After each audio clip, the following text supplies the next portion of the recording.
live on stage. The sound of Orlando. So, is they ready? The sound of Orlando. You don't know? Yo, what is going on? I told you we're going to be back. It's 9 p.m. Shout out to Special Ed for joining our 7 p.m. hour, man. It was insane. Special Ed, we all grew up on that, man. You know, he made some fabulous music, continues to push the envelope in hip-hop. So salute, homie. Special Ed for joining the Sound of Orlando show. Now, want to give a special shout out to our sponsors of the night. Our sponsors are 5-Star Graphics. If you need printing, go see the man, the myth, the legend, who is Jesse Jazz, legendary DJ, legendary promoter in the city. Go see the man. Now, if you caught the first show tonight, the first show was to let everybody know out there, man, if you have loved ones, if you have people that, you know, you might have been holding something and afraid to tell them you love them, whatever the case, man, yo, go tell them people how you feel, man. You never know when it's the last day you'll be able to speak to him. I lost a good brother today, and Joshua Blackshear, and family is devastated right now, trying to figure things out. And we'll be dealing with that for the next, you know, for the next forever. But it's difficult when you lose people, man, and people are losing people left and right every day. So if you love somebody, tell them now. Don't wait till tomorrow. Don't put it off. If you need somebody to talk to, there's plenty of phone numbers out here, man. Go call somebody. Don't be the hero of your own movie. Allow other people to help you. You ain't in it alone, home. So that's what I got to say about that, man. Shout out to everybody in Old City, Old Town Sound. We got you. Orlando, what's up? Yo, this is the Sound of Orlando show. I am your boy, Rome. And tonight we got a special guest on a special edition of the Soul Show.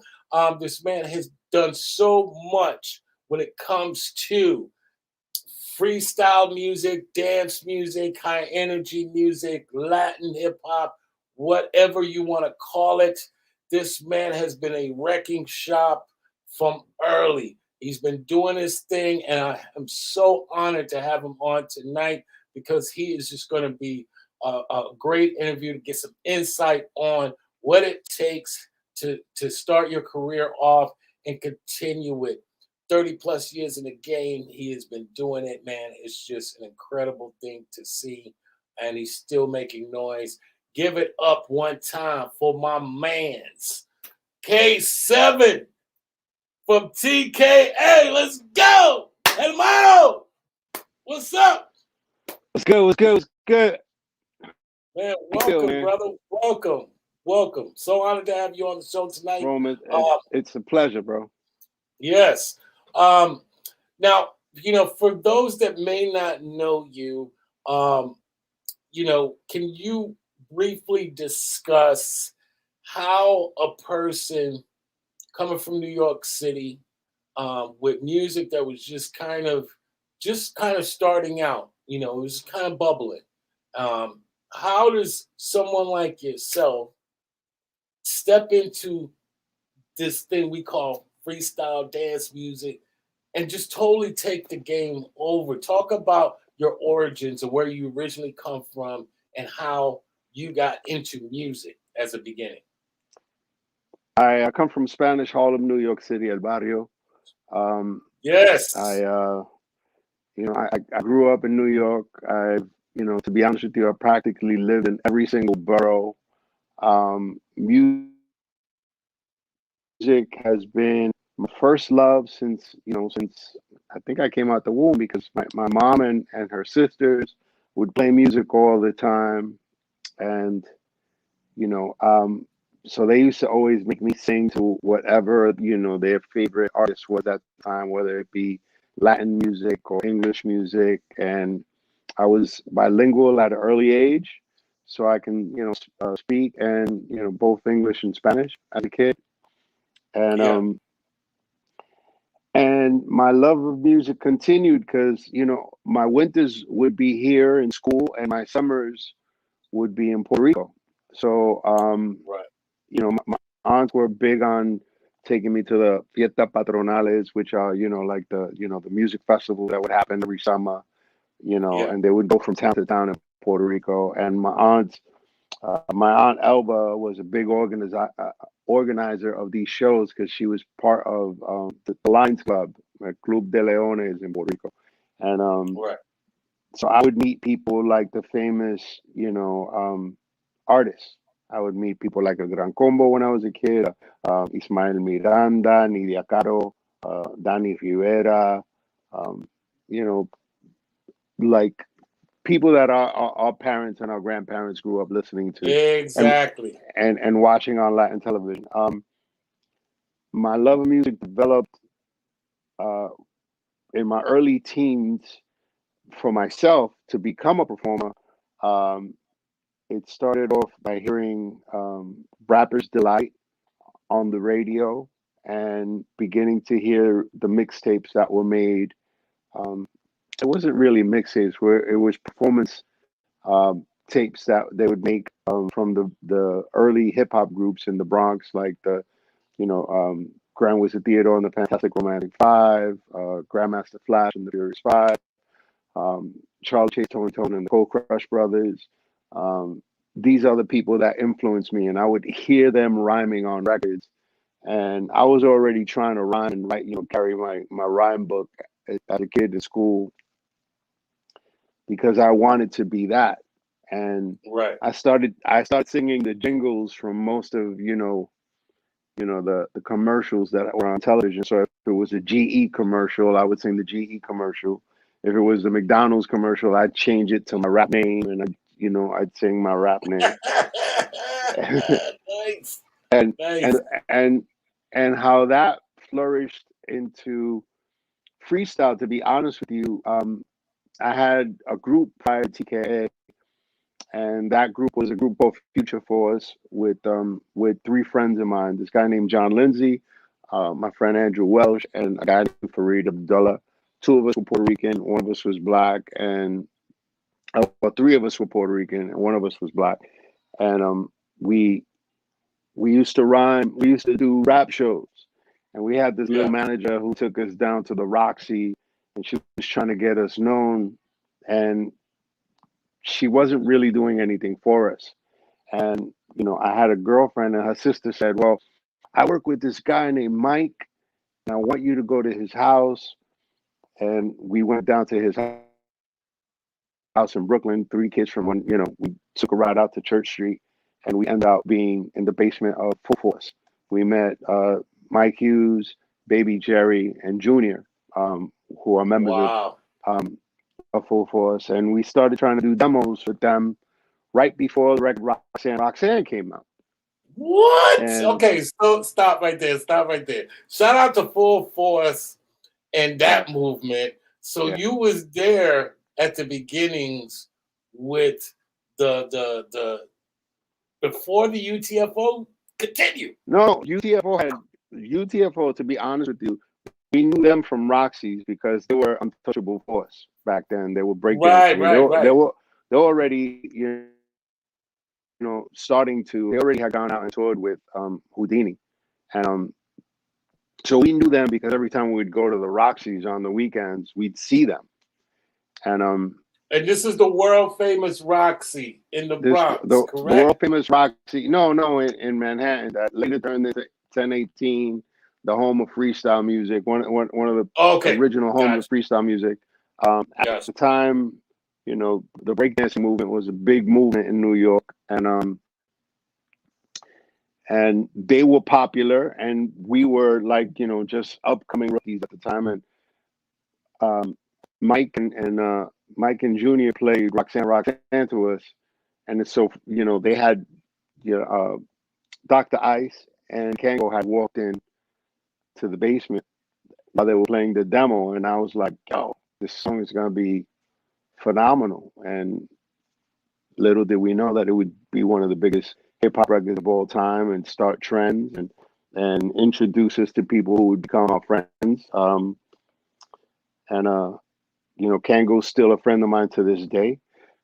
We introduced, well, Fareed, Abdullah's sister, was best friends with a girl named Lisa Velez, and it was a girl who I had a crush on.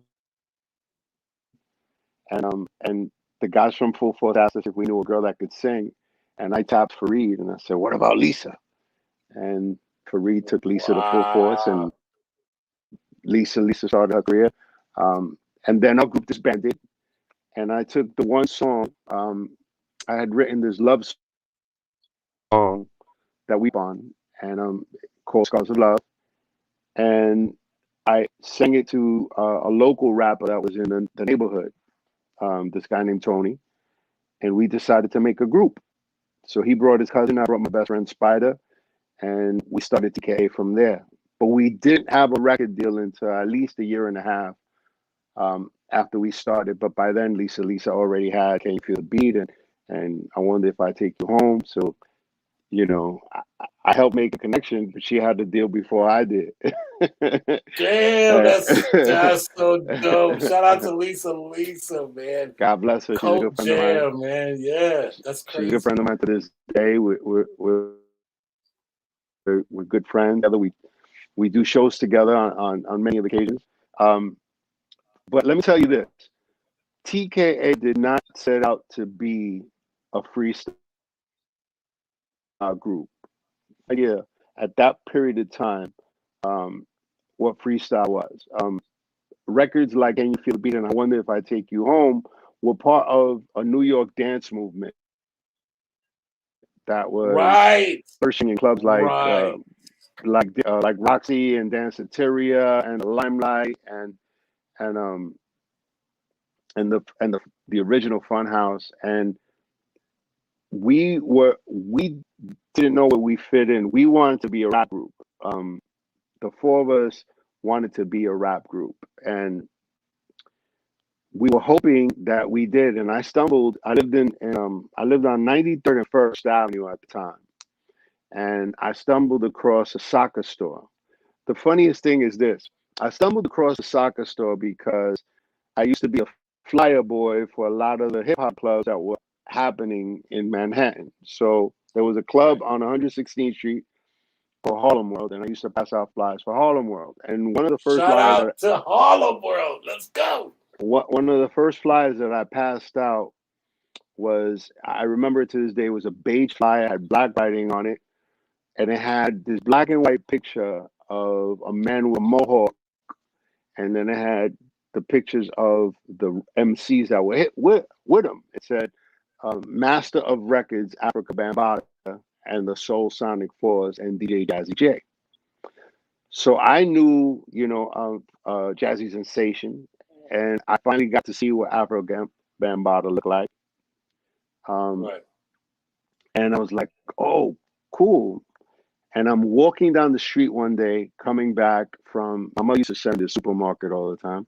I'm walking down the street, heading home, and I see a guy with a big dude with a mohawk walking up, into the soccer store, to the side of the soccer store. And I look and I go, hell, look like Africa Bambaataa. And I remember Globe from Soul Sonic Force. I remember his face. And I said, so I followed them up the stairs. And I got to the top of the stairs, and they're sitting there. And I was a kid, so they're sitting there going, "Yo, what do you do, little man?" And I'm like, "No, I just saw y'all. Yo, I passed out flyers with your pictures."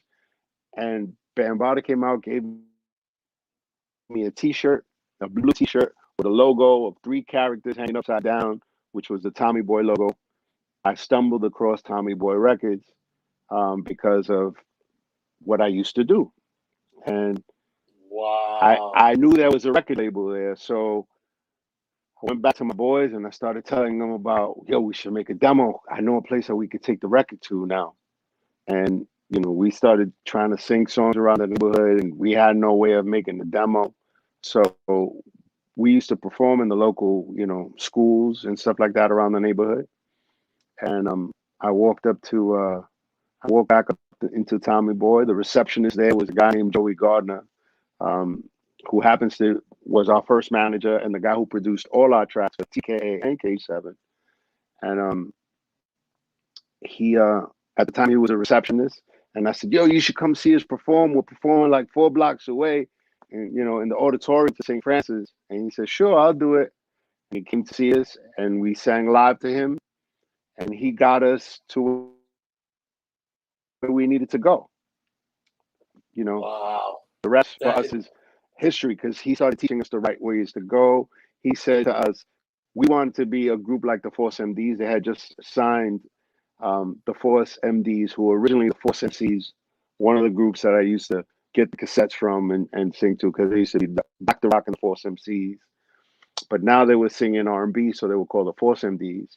Right. A group by the name of Fresh Gordon with a guy named Jazzo was signed to the label. A group by the name of Sets of Sonic was signed to the label. They had just finished signing this female MC named Queen Latifah, and they had this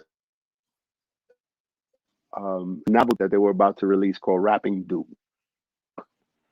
And which Biggie made famous in his record. They called Rapping Duke Daha Daha. Man, this and we signed to the label.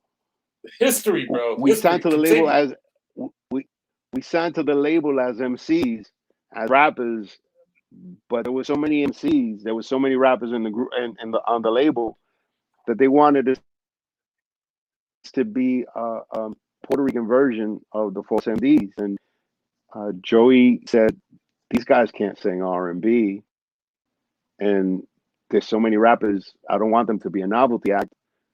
Though we had done some demos, some rap demos, he says, "Well, they have this song." And then his master plan became to speed this song up to 125 BPMs and having a sing over it.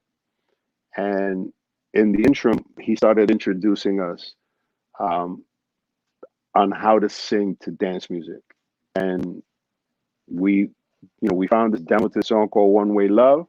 It became our first single. Wow. While we found the perfect beat for Scars of Love. And that was it. We were off and running.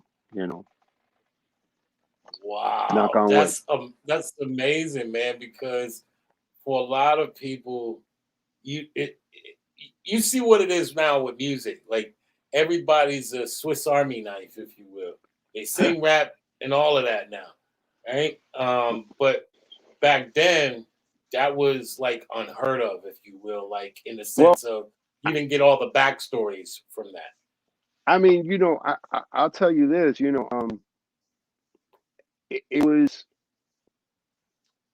I know a lot of groups that wanted to be one thing that ended up being another. I could tell you that. Let's use UTFO as a concept. When their first album came out, they were rhyming, they were singing on that album. Right. It was just trying to show you as much talent as you had. At the time, it was a musical entertainment happening with what the early days of hip hop were in New York. And, Right. If you could dance, if you could break dance, then you could break dance. If you could boogie, then you could boogie. If you could rhyme, you could rhyme. And if you could sing, you could sing. Everyone was trying to do it. I mean, we have friends that were in Hershey commercials, McDonald commercials, breakdancing and singing.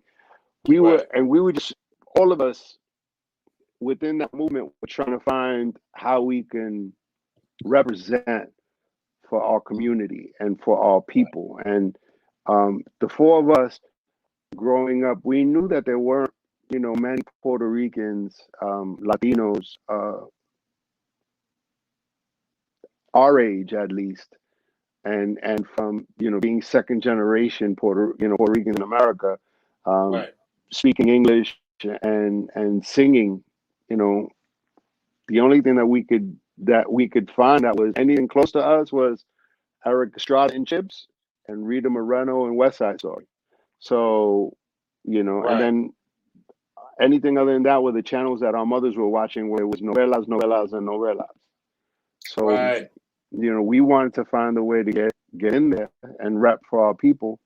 Right. And this music thing became our vehicle, and when they told us that we weren't going to rap no more, at first we were brokenhearted, but we said, well, if we can get our foot through the door, then we can, once we got in there, we can do whatever we want to do. Right. Um, and that's what we did. We wrote it for as long as we could write it, and we became good at doing the freestyle music. Um, Now, can you hear this debate? Um, when did it become the freestyle movement when you guys released your record? Like, it it, seemed like there was so much coming out when you guys came out.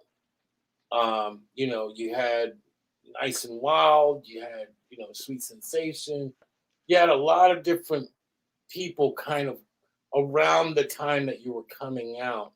well, Did you know what it was or what that movement was when it came out? well, originally this music, it wasn't called freestyle music. It was originally Right. called Latin hip hop, and that was Latin hip hop. because, and that's because, um, you know, um, and I'm gonna just be honest with you. Just be 100, bro. This is what You we're know, talking about. you'll catch an excerpt of Buster Rhymes at a show talking about the origin the how what are the originators of the hip hop movement, and the originators of the hip hop movement were blacks and Puerto Ricans from New York City that got together and put this thing together, right? Right. But what happened is, as soon as the popularity started growing, um, we found ourselves either assimilating to the point of not showing what our heritage was, or being Right. pushed out. There were a few Right. of us that got in, namely DJs, Puerto Rican DJs that became popular, like DJ Charlie Chase, Shout out to um, Charlie Chase. Let's go. MCs like Whip, Ruby D, and recently deceased, my brother, God bless his soul, Marky D from the Fat Boys, um, Yes. Johnny D from Mastodon and the Death Committee. Those Mr. guys, Shit. Mr. yeah, Shit. Don't forget about Mr. Shit. yeah, Mr. Sheik from Man. Mean Machine. Um, Yes. those guys became popular for a minute, and then the majority of the movement became black, and Right. it left a lot of us who were part of the original hip hop movement um, to reinvent ourselves, if you will. Right. It wasn't into the early, I want to say 89, 90, that that we began to get our footing again in hip hop, if you will, as Right. Latinos, right? So for that period of time, from say late '85 into like 1990, um, we found a niche for ourselves in doing more danceable hip hop, a faster pace, sampling it, speeding it up to 120 BPMs, writing these love songs over them, and singing it. And girls could do it, guys could do it. Um, that's how it started. What happened is, just like breakdancing, you know, breakdancing wasn't what you called it. You were a b-boy. Um, Right. but some journalist walked into a club and said, "Yo, why is he dancing so awkward?" And the guy said, "Oh, he's freestyling." So because he was Talk your freestyling, shit, man. Talk because your shit. Let's go. because the dancer was freestyling to the music, he imagined that the music that was playing was called freestyle music, and Wow. that's how the name came about. And then what happened is that some of these producers would take that, put that in the back of the 12 inches. So it would Right. say, originally it would be like One Way Love Heartthrob Mix, which was the name of a club we performed at. Right. But others would turn around and be like, if it would be like such and such a group singing, you know, You Broke My Heart in 25 places, freestyle dub. Oh, freestyle dub. Also, that's how the name became, how people started grabbing onto that name. But we weren't, we didn't, you know, I'm grateful for it. I'm not going to say I'm not, but that's how the name began to stick, you know, Yo, and you don't hear this conversation enough. You don't hear this conversation enough. In fact, like you were doing in the beginning before you started talking, you had to kind of, all right, let me be honest. And I love that you said that because it is a touchy subject in a lot of ways because it highlights, I don't know if you call it dark. It wasn't dark because a lot of great things happened from it, but it was very divisive. well, There you was know, but here's the thing, you know, um, we were too busy wanting to get put on to make it a negative. right, Um, absolutely, um, right, you know, and I'm not going to say that it didn't bother or it didn't hurt, but it was more of a, oh, you closing the door? Okay, I'm going to go through this door then. If you're closing that door, I'm going to right, go through this door. And I'm going to find a right, way. Like, you know, like, think about this, man. Think about, let's just use the hip hop music as a whole. right, We took things that we weren't meant to use, right? And we created things out of it. We took nursery rhymes and started saying them over songs. Uh, you know, right, we started taking a, a, a 4 bar loop and turning it into, you know, a half hour, you know, 15-minute segment of a record, you know, that we would play over and over again. right, We started telling stories about our lives. We every time a door was closed to us, whether it be musically or creatively, we were finding ways to continue to do it. You know, breakdancing is, you know, is acrobatic movement set to the pace of a beat, of a drum beat. right, And we just kept being innovators. Um, you know, at that time, you know, what freestyle showed, what hip hop, excuse me, showed the world before its, you know, its sister freestyle was born, right, um, was that you could have absolutely nothing and make something out of it, you know. right, And you know, remember the Park Jam started out with no electricity, but we plugged into we plugged posts, you know, at the park, right? And those, right, that ingenuity, coming from, you know, these young New Yorkers, you know, this melting pot of, you know, different cultures, um, made what now is this movement and what is hip hop. And to right. me, it was like, yes, you know, when I tell the story, it sounds like we were segregating ourselves, but the honest to God truth is, those things made us stronger. It made us better. You know, Right, our first right. record, One Way Love, was played on Black radio. For 3 weeks, we were number one at Black radio until they met us. And that day, the one member, the darkest one, I wasn't able to leave school to go to the radio station. So they Wow. met my other partners who were more olive tone, you Right, know, the typical Latino olive tone look. right. And when they walked into a Black radio station and they saw, well, these guys are not the barge. And we're playing their song for 3 weeks. They're number one, and it's some dance stuff, and we're R&B station. We fell off the chart the following day. We weren't number one the following day, and it wasn't because the Yo, record. that's crazy, Yeah, but you man. know, but it didn't stop us. No, It no, didn't stop us. I'll and be that's honest the with you. truth. I'll even go further. From that radio station stopping playing our record because they stopped playing it altogether. From that day, we didn't have radio play in New York City, but we had radio play everywhere else in the country. A year That's before New York got its first crazy. dance music radio station. So I wanted you to That's see. crazy, man. Yo, that's so insane. Yeah. But it tells you exactly.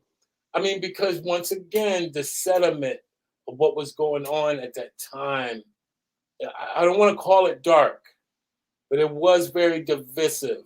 And I say that Hmm. as a fellow Puerto Rican, um, that lived a lot of his life being called not a Puerto Rican, a prieto, a negro, and being called Or that or, over or and over. or or even amongst your own people being confused for another nationality, for another Right, Latino right, right. nationality Going other through than all yours. that shit. Right. And the idea or the notion that we are not black is fucking ridiculous. Like, and looking back at it, it just shows how silly it all was. But to your Yo, point, it I'll makes for great yeah, things as well. yeah, yeah. It's funny. It's like at one point you have to ask yourself, we're good enough to live next door to each other, but sometimes we're not good enough for each other, right? Right, And right. and That part. but it's and in the past year you've seen it on a grander scale, right? With what's happening You in the damn states, right. right? You But damn like right. so it's sometimes it gets hidden, again. I always like when I get on stage, I always like I'm saying I'm the darkest Puerto Rican this side of the planet. And the reason I say that is because to this moment, the only dark Puerto Ricans that I ever see doing it at this point are limited. You know, Right. Puerto Ricans of our the island, but the only ones that you see, really popular and making noise are limited. Zion, Lennox, Tego, Right. and but hardly any others, right? And Right. and that type of thing is a thing that I always notice in entertainment that they always, Right. Right. Come on, bro. You already you know. know, And what's so dope about what you're saying in the grand scheme of things is once again, this comes down to the quality of conversations that you have with your people. Like I'm a right? big believer in that a lot of this went on without us talking about it. Like we all seen it. We all knew shit was fucked up. Shit didn't make no sense. Like what do you mean? What are you doing? Yeah. Like this You is know, you supposed to know, be, you know, I, but we one never of the, talked about it. one of the greatest Latina actresses uh, um, out there is not even known, to the majority of the Puerto Ricans in the States as a Latina Puerto Rican actress. Like I'm saying that to you, and you're probably saying, "Oh, he's going to say Rosalind Sanchez, or he's going to say J Lo, or he's going to say somebody else." But no, do you guys know who Gina Torres is? Actually, I don't. Teach me, brother. If Gina Torres was married to Larry Fishburne from Morpheus from uh, The Matrix. Now, if you Wow. Google Gina Torres' face, you're going to see her and say, she's been in everything, but in everything she's played a black actress. So I thought that she was a black actress. She's a Boricua actress. What? What? Wow. That part, bro. That part. We Man. get hidden, bro. We get hidden. We get hidden. And for me, for me, if it bothered me, it became more of the fuel to make me work harder. Um, Right. That's all I it, meant that. Yeah.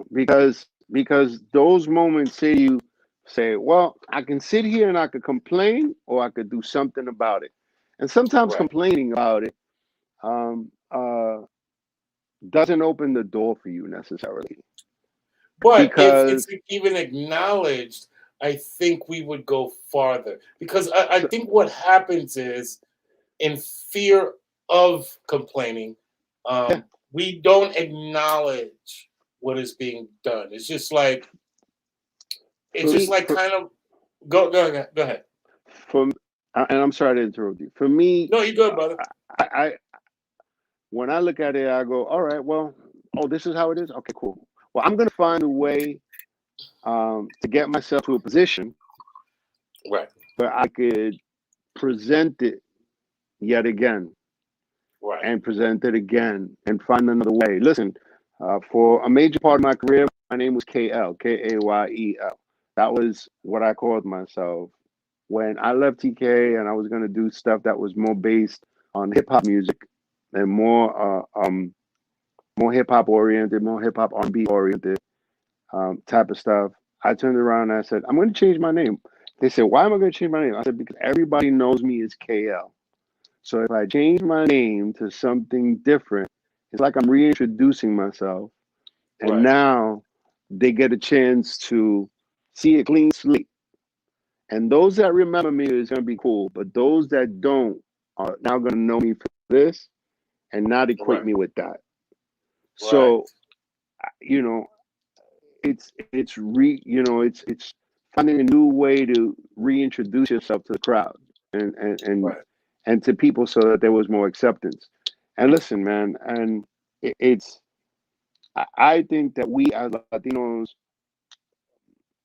I think that we as minorities, let's make it general. Right, We right. we are 2021 version, right. the minor. We are um, we are the movers and shakers, the creators that inspire this country. And Yep. listen, if you listen to country music now sounds like rap music. We Yep. did that. If you listen to pop music sounds like R&B music. We did that. We did that. Yep. If you see how your favorite Anglo actress or Anglo singer is dressing and moving and dyeing her hair and wearing her clothes, she was inspired by a Latina or a black singer who taught her how to dress differently. We are the innovators and the trendsetters. And as Yes. soon as we know our value, we know what we would know our power. Cut. That's a wrap, buddy. He just dropped the mic. All right, we can go, fellas. Let's go. But no, that for real, that is the truth, the triple truth, and that's that 2021 talking because we're at a point where it's not only completely undeniable to us, it's completely undeniable to the entire world. We are the move. We are the majority now. We are the Yeah. majority. We've been the majority, but it's on record now. It Hmm. took a lot of us to change the dynamic of where we were prior to November 3rd. It took 80 million of us to say, stop it. Okay, enough is enough. Let's change But you know, this paradigm. but I tell Good? anyone within the sound of my voice, I tell anyone within the sound of my voice that's listening, hear me out closely. The trick to this is, and you always got to be ready, because once Right, they see you get this much, they will change this much to stop you from right, getting this much. right. So and I think I'm saying things where I'm saying things, and I think people understand what I'm trying to say. And that equates not just to music, that equates to regular life. And I'm not trying to be political. It doesn't No, no, no. matter And what let party me you stop you follow. right there. I'm saying this. If you're within the sound of my voice, you're hearing me. Mark my words. Just take what I'm saying into account. Listen, we are, yes, like he said, the majority now. And because of the fact of people fear losing control. And people Right. that have control fear losing control. And what they don't fear, they don't like, they're afraid of losing what they already have. And because of Right. that, they'll want to change everything so that they can control it for as Keep long as they possibly right. can.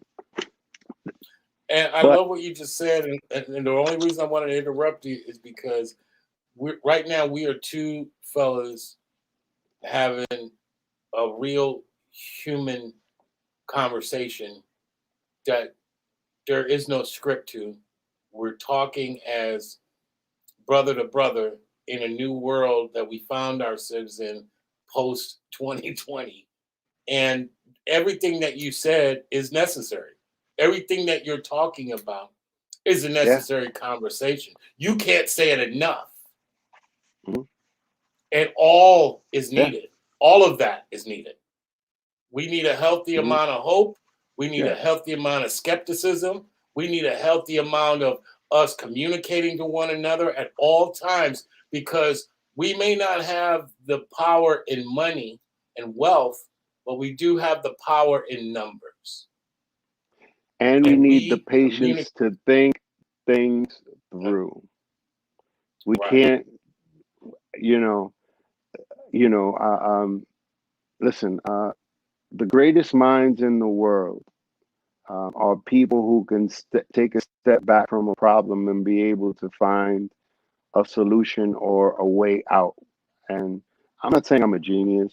I'm just saying that what I learned is the only way is to think before you act and to think the problem through. And sometimes, in our community, we act first and think later, and that's why we right, pay the price. But if we just thought about it, we'd be really smart and we'd get a lot more accomplished. And I think that there's strength in unity, and right, there's weakness in division. And right. um, there was a news report today. I was joking. I was joking this morning because I was watching Channel 4 and they said American Airlines pilot was flying and he saw a cylinder shaped craft fly over his plane, uh, 30,000 feet up in the air. And, so he reported a UFO. And my wife turned next to me and she says, "Do you think that aliens will come?" And I said, if there's one thing that's going to unite white, black, and any other race that there is in the world, is when something from outside this planet finally comes down. Then we're gonna look at each other like, I need you and you need me, and we need to be with each other. You know. Dog, yo, shit. This am is I am I lying? Am I lying? bro, you're right there, man. I mean, and as much as this planet like to boast about the love of God, if God came down right now, somebody would try to kill him. And we just live in a world in which a lot of things are just upside down in logic Yeah. and things that are ruled in fact are absent of faith. So Right. it's very crazy when you're talking about those kind of things. But it's needed once again because I think we sometimes are the witness to our own tragedies, right? Like Woo. as long as it's not happening to us, we're okay with it.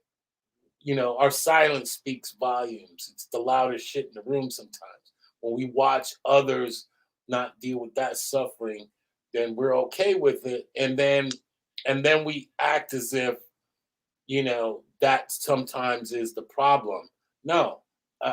Maybe it was the fact that we stood there and did nothing. Maybe it was more comfortable to not, screw up somebody's money position. I worked hard for this, man. I mean, even if Li- li- all of you are suffering, I gotta go get this. listen, Like we could be I better. right. I mean, let's if we take last year into account, and listen, I don't have a political. I don't vote on I like red more than blue. I don't do that. I don't do that. I vote on what I feel. Right.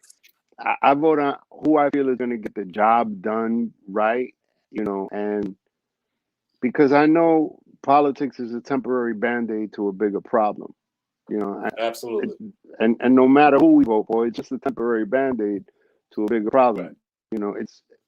We're not going to change the world in the They're way not that the we want, solution. We are. right? They're So, supposed to represent us. And if right, we so, don't have the solution, that's exactly what they're going to bring up there. No right. solution.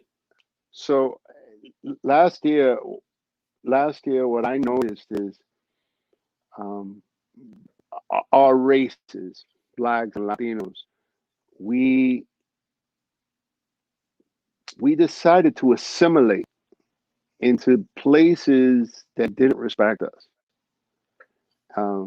I saw a lot of my Latino brothers jump on certain sides for certain reasons that it didn't make any sense to me, on sides that disrespected or sides that weren't going on issues that weren't going to turn around and resolve themselves by joining those particular sides.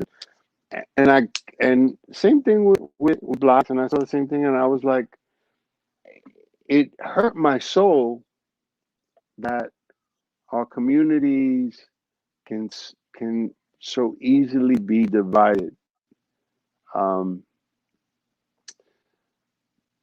for I want to say momentary reasons. And I use that because I don't want to necessarily say, finance or whatever the case may be. We all think that we're, by voting a certain political side, that we're going to prosper financially, but we don't prosper financially. It's just another way of hiding it. It's taking your money. It's taking your money and playing three-card money with it. Dime, And brother, dime. ¿verdad Talk que your sí? shit. Que si el tipo con la camisa roja lo hace, pero el tipo con la camisa azul lo va a hacer lo mismo. It's like it That's a la doesn't make verdad, no bro. difference. It's like they're going to put the little bean under the cups and they're going to shift it around. And it's whoever you personally think you're going to be happy with. And Right. most And of the time, unfortunately, the same trick is going to be pulled on you just because one guy acts nicer than the other. right. But to be fair,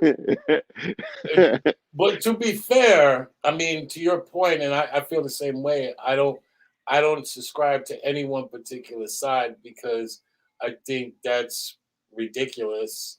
But I do feel, um, as anything in written text, when it comes to spirituality, when it comes to thinking beyond the box, always sides with the poor, with the workers, with the people that are suffering. Um, and when we think about how the world, and I say the world because I'm not going to zone into one particular thing, how the world convinced the world that these small numbers of people with all of this uber wealth have the best interest at heart. Corporations, corporations, masters, people have all the best interest in the poor's interest is ridiculous. It's like you can't believe, even the math doesn't, the facts or the science doesn't work. There's nothing in any science that shows the science of businesses supporting the ideal of erasing poverty. It just doesn't exist. They're in it to make Right. profit. And there's nothing showing that money or these companies are in the business of empathy because those things Yeah. require real humanity. And a business is not human, and money isn't human. So when you take humanity out of it, you live in a world of facts, which are cold, and they attack you based on the numbers you represent. So if the numbers are against this particular decision, then we're going to eliminate you because you're a virus to our profit margin. You're a virus to us. All right. And so So, I'm saying so all of that to say, I want to you wrap it say, up real quick. no, I'm saying all of because that. you got it right there. I'm saying all of that to say, my brother, that at the end of the day, the vote should be for love and humanity and empathy and forgiveness Amen. Amen. and But we live, wanting to be one with each other. but, Period. check this out.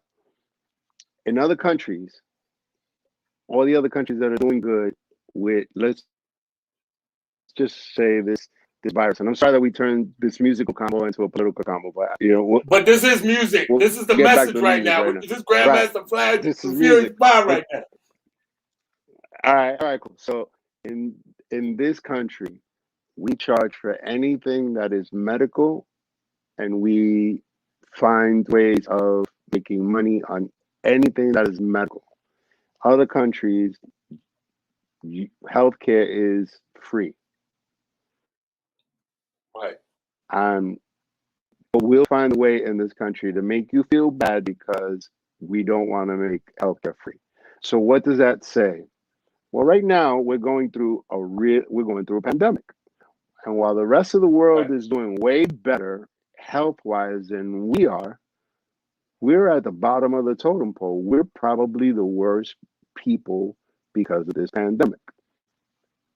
So much so that they've created the myth of, certain people around this country believing that the pandemic doesn't work because it's smarter to make people act dumb so that they can get more people sick. Because the more people that get sick, the more money that they get. It's Right. better to keep us dumb and separated than keep us united and thinking smart. I say that, and I end that because I want you guys to know we're stronger together than we are apart. And D-May! we're stronger together than we are apart. That's the best way to say it. And listen, And again, that's music right I there. go if you're within the sound of my voice. Again, I repeat and I say this after everything that I said. Know this: I'm not with any particular political party. I vote for who I personally feel is going to do the job correctly. But that's the most important thing about being a minority in America. I want you to realize at the end of the day, we have to find a way to make it right. And the only way that we're going to do it is if we come together, not separate. And now he just said the Beatles right there. I mean, if this ain't music, I don't know what the hell is. My brother K7 is joining the Sound of Orlando show. Let's talk about briefly your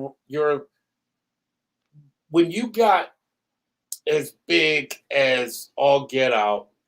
What was that like for you? And were you able to see certain things in the industry that maybe we weren't privy to, as far as just seeing the good and the bad from being that successful, or being that kind of, of going from like the neighborhood, everybody knowing you, but now the whole nation, the whole world knows you. Talk about the good and bad of that and what you see personally. I really didn't realize what that was. I saw it was nationwide, like regionally, like Texas, Miami, New York, Chicago, Cali. Um, and I didn't get to really reach the level that you're talking about until we started doing the K7 stuff. When we're doing Right. K7 stuff, we're going to Tokyo, we're going to Amsterdam, we're going all around the world, and then still rocking with one song. We're rocking America, going around doing everything in America. Um, you're doing shows with uh, Marky Mark and the Funky Bunch in Germany one night, Grandmaster Flash and the Furious Five and Sweden, and then you're coming back and you're doing Biggie, Total, Ralph Tresvant, and other people here in the States. Um, those moments,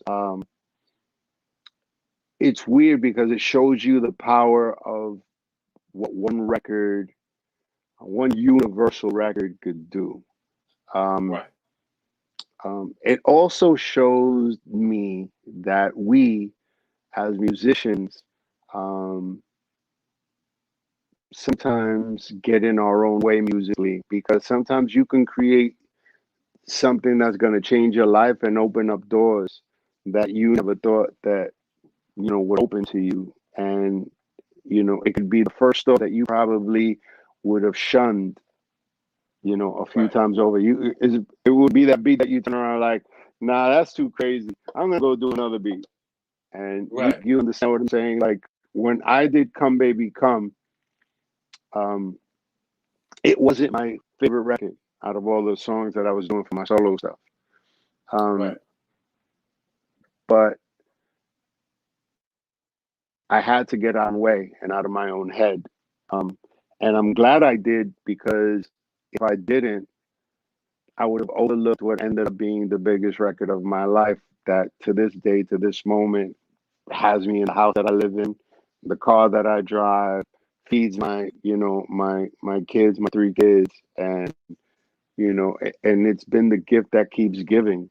Um, because every couple of years, either they put it in a movie or somebody samples it, or it's in a commercial. Last year I had a commercial for IKEA in Germany, with these, you can Google it, with these dancing, curtains, to Come Baby Come. It's And then the year before I had Suicide Squad. So it's like, as a musician, you gotta sometimes realize that you're taking a chance. You know, I used to look at my favorite rappers that had the corniest records in the world. Um, Another person I went to school with, Rob Bass. Not say his record's corny, but I'm saying, like, there's people that Well, you've shout out to done, Rob Bass. Yes. you know, there's people that you grew up with, and there's artists that you grew up listening to. I'll give you an example. Rapping Duke. I mentioned it earlier. When Rapping Duke first came out, I thought that is the corniest record I ever heard in my entire life. But the reach of that record worldwide reached longer and further, and has a lasting resonance, musically, than some of the songs that captured my heart. Like, that made me feel like this record is the best thing since sliced bread. It's the Right. most bugged out thing ever, and it taught me that sometimes you got to go with what with your instinct. Your first instinct is, you create something. It's God walking in the room. It's not you to make the choice. God is walking in the room to help you. When these ideas come out, sometimes it's God telling you, I want to put you this place. I want to put you over here. And you gotta let that energy, that spiritual energy walk into you, so you can make the right choices in music. And Let that bring. anybody who I have ever talked to, any friends, musicians, they all have those moments. Some of us call it euphoria. I call it God walking in the room. Someone, others call it, catching a ghost, or whatever the case may be. But I think that, as a DJ, I know that when you play music, there's those moments where all of a sudden you start picking out those right records, and you see the energy of the crowd turn Right. into something totally different. And that's Right. what it Right. is, So it's creating. Sometimes you have to right. let that in. This go sit your ass down somewhere moment has been brought to you by K7. You know he just dropped some bombs in Orlando on your ass. He said, "Let God do the work. Get out your own way, bro." That's everything, bro. That's 2021 right there talking to you. Listen, listen. Oh man, I love this conversation so much, man. Thank you. Because once again, these are just two human beings, with a love for this thing of ours, and we're just talking about it, man. We're just talking. We're just talking. Thank you, man. What do you got planned for 2021, and where can people find what you got going on? Is there anything new that we should be looking out for, and how can we expect you to Well, navigate through this new year? for I got a lot of things. Last year we had like a lot of shows up on deck, but the year fell off, and because of everything that happened, and a lot of stuff got postponed. I'm coming to Orlando. I think I'm doing a Hard Rock in a couple of months. I can't look it up because I'm on my phone. Right, But right, right. I have a show coming up in Orlando and Hard Rock out there coming up soon Nice. Let's go. in Let's Tampa. go. It's in Tampa. I'm sorry, that's Tampa. The Hard Tampa, Rock in yes. Tampa. Um, and musically, we released the TKA record during COVID called "Slipping Through My Hands." Right. It's a reintroduction to uh, and a reimagining of the TKA freestyle sound for Right. all those freestyle lovers. And because I got two brands, I got to play. I got to record under both separate brands. So I did the TKA Slipping Through My Hands, and then I got the K7 stuff, and Right. I released a song called Culeando, which you could see the video on YouTube. Follow me on at K7TK on YouTube. Um, Yep. I have another song called Tíralo that's out on iTunes now, and a song called Que Dirás, which is a Latin record, which you can see on my Culeando record. I have Fulanito. I have Dos from Fulanito, and I have this guy named the Last American B-Boy, who does who does and films most of Ron Browse's videos. If you guys know who Ron Browse is, Please and look them up, everyone. and and other than that, I have another project that I'm doing. My original partner from TKA, AB Cruz, I have rekindled our friendship, and we're recording a project by the name of Actual, KTUAL. And we have something coming out later on in the year. And I got another TKA track before the end that's going to be freestyle based. And other than that, Awesome. performing, getting ready, and taking care of my kids. I got Go. my son is a rapper. My son is a rapper. If you guys want to check him out, he looks exactly like me, but younger. And he goes by the name Yes. of J6. You can find him on iTunes too. So K7, he has a son named J. Go figure. Nice. But Nice. Yo, that's completely amazing. And I'm so honored to have talked with you tonight, man. We like I now the said, honor's mine, brother. we've loved your stuff from the beginning. Orlando loves you. We support you. And when things clear up, bro, please come down here and give us a damn show, man, and let these people know what time it is. I With look you, forward brother. to it, man. And please listen, guys. Most importantly, take care of each other. Support one another. Um, every man is, every man is equal. And don't let people divide us. Like I said before. And That's all I love, Orlando, brother. Orlando and Tampa, we're coming. We can't wait to party with you guys. God bless you. I hope you guys stay well. Please protect yourselves and your families.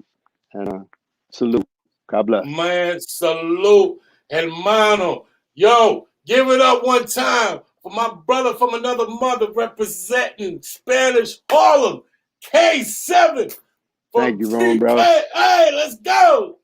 Thank you, hermanito. God bless you, man. Hablamos pronto, Hey, right? hey, you already know, Papi. Keep it up, brother. We love you. All right, now, you know what time it is, man. It is the Sound of Orlando show. Shout out to everyone that was on the check-in. My man Rated R was good, homie. What's going on? Long time no hear from. I got your man on right now, brother. Come on, man. Shout out to my man Ricky Rick. Shout out to my man Lamont, a.k.a. Work the underground MC. You already know what we do around here, man. This is the Sound of Orlando show. So honored to talk to my brother from TKA, man. I grew up on his music. He's as cool as I thought he would be. And this is what it is, man. We're bringing our people to the city to have real conversations about real things. And this is what we really do. If you don't know, you better ask somebody. We ain't going nowhere, man. This is the Sound of Orlando show. We are the O. Okay? Let's get Live on stage, the sound. Of Orlando. So, is they ready? The sound. Of Orlando.